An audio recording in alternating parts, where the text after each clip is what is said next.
All right, come along and write a paper with me in 6 weeks. So for the next 6 weeks, these videos are going to be a bit closer to, well, the old style of the channel, which is really just like open, rambly videos, because I want to document the process of me more or less putting together a full study, well, not from scratch, but from scraps in 6 weeks. About a week ago, I found myself in a bit of a pickle because we have a big conference deadline on January 7th. It's the deadline for Academy of Management annual meeting, which is like the big management conference. And considering, we are a management unit, we want to submit, and this also kind of coincides with being my first publication, or like the first study I finished that we can later work into a journal submission. And submitting it to a conference is a great way to kind of like trial run it and find where you have to tweak it. This is all well and good, but where the bit of a pickle came in is that all of the experiments I was running in the past about 3 months or so just died on me, which is very unfortunate. Either like, oh yeah, the methodology actually cannot work like this, or oh yeah, we don't have enough sample, like don't have a big enough sample, so we have no statistical power, or oh yeah, actually the data doesn't enable us to do that, or something. And I had to sit down with my supervisors 2 weeks ago, being like, hey, what are we gonna do? And they were super supportive, which is great. And we came up with a kind of like a Hail Mary idea. We've been throwing this around as like a last resort because that has a few caveats, but we were like, okay, yeah, it's go time. So what we have at this point is we have a literature review, which will serve as kind of the main theory, or like the seed for the main theory. The concept of atypicality, which roughly is that, like some like products competing against each other, and if one of them is kind of like atypical, that will garner more attention compared to, well, typical products, and then how that plays out in different competitive landscapes. And that's gonna be our like main piece of theory. I've run a lot of experiments on our data and kind of what kind of methodology can we use, how can we put the network angle into operation, and we have a methodology that I think I can make work. So that's what we had exactly a week ago, and since then I spent my last week kind of like chopping away. It's a fascinating process, because at the same time, like, I'm panicking a little bit, not too much, still 6 weeks is a long time, but at the same time it's short, it's a long time and a very short time at the same time. And while I try to make progress on this paper every single day, it's also, I have to teach, or I have to supervise students. And all of these are just like kind of like mangled together. And I figured that this is going to be a bit of an exciting journey. And I feel like it's interesting to document for you guys.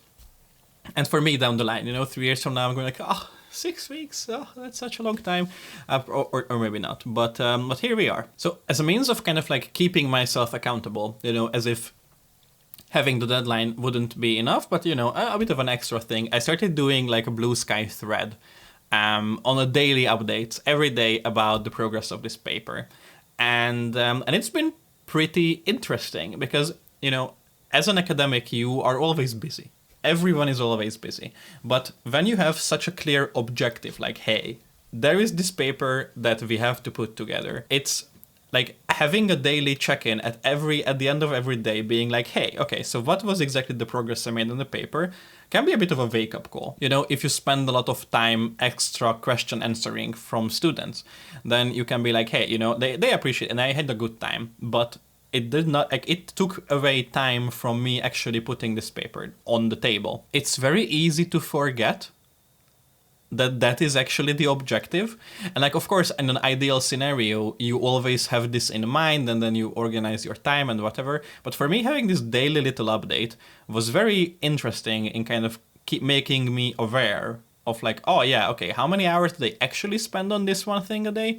And it's a surprisingly low amount. At the same time, I'm a big fan of the concept, that like you cannot work 8 hours a day. It's just, or maybe you can, but for very short amounts of time. So for 6 weeks, even if I would have the time, I couldn't do 8 hours only on the paper full time. It just doesn't, it's not how it works. I think knowledge work just needs a bit more space. to expand, to meander a bit, to just like think things through. And you just can't do that if you on 8 hours a day. I figured I will just go through the updates and kind of like take a look at what we've been up to this week. So, the main thing when it comes to, because this is empirical research, right? Quantitative analysis. So it's all about kind of like data, measures, and constructs. And then considering we're using atypicality, the first task was figure out how we measure that.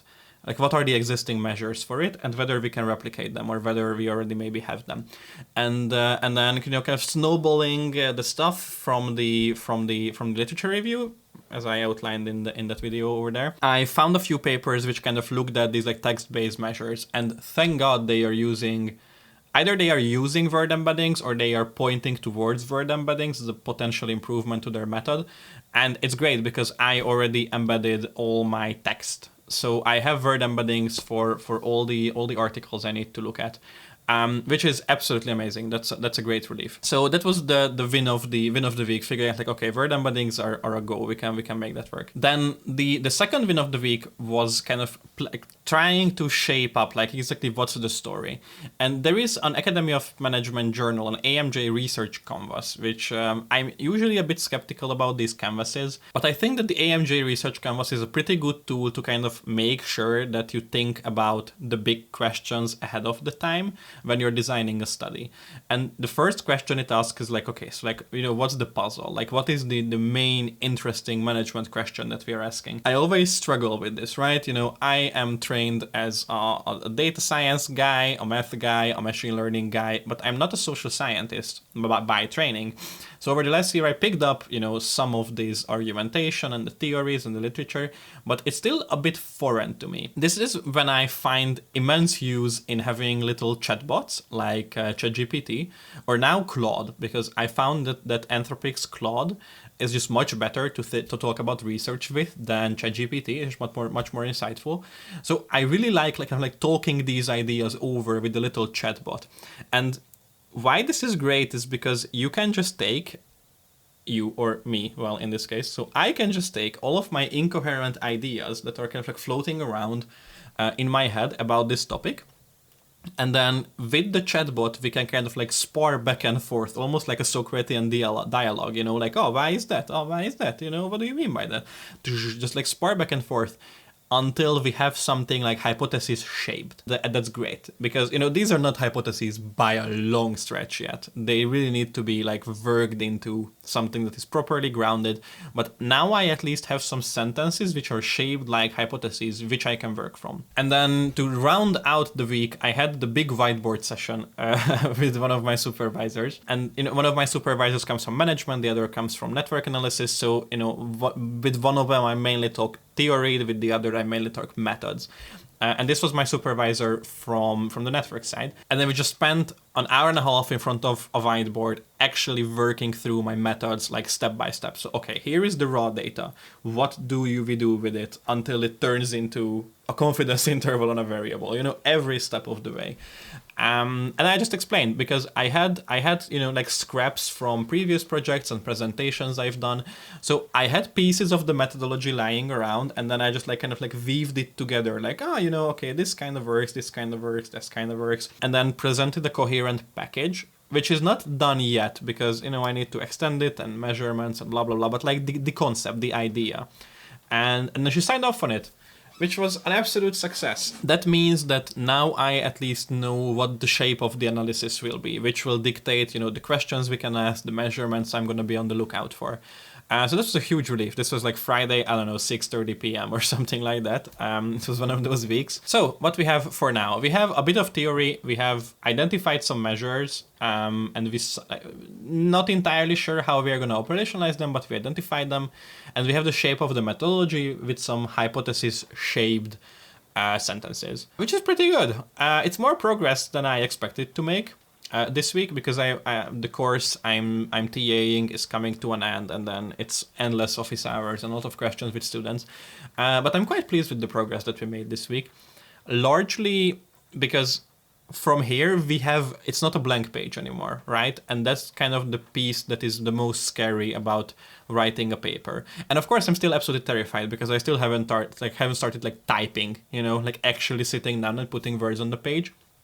But I feel like now at least I have some skeleton of a paper. So I have an idea what to write about when I start to write about methods, and I have an idea what to start to write about in the theory section. And to me, this matters a lot in kind of how I approach it.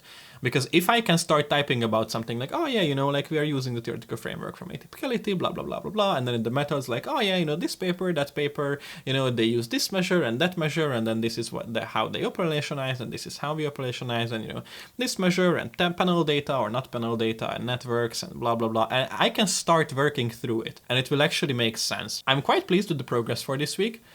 I fully intend on keeping the daily bluesky thread updates running and then the weekly video updates to kind of keep myself accountable and kind of document this whole process of writing a paper.